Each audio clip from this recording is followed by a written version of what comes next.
how to clear YouTube cache on iPhone. So without further ado, let's jump into the topic. First of all, let's go to our settings. Now if your YouTube lags all the time and freezes as well sometimes, then this is the option you have to try out. After you've gone to your settings, go to a general section right here, click on it, and go to iPhone storage section. And after the page loads up, slide down and search for YouTube, and just go inside the YouTube option.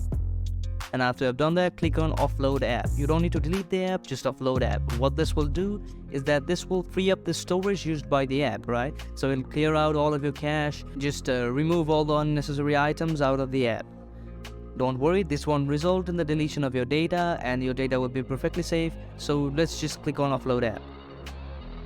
And now, after the app has been offloaded, what you can do is reinstall the app again. Just click on it. And then after the app has been reinstalled again, your cache has been cleared. So you can look here that my account is still linked to my YouTube. None of my data has been lost. So that's it for today. That's how you do it. That's how you clear the cache on your YouTube, on your iPhone. Thank you very much.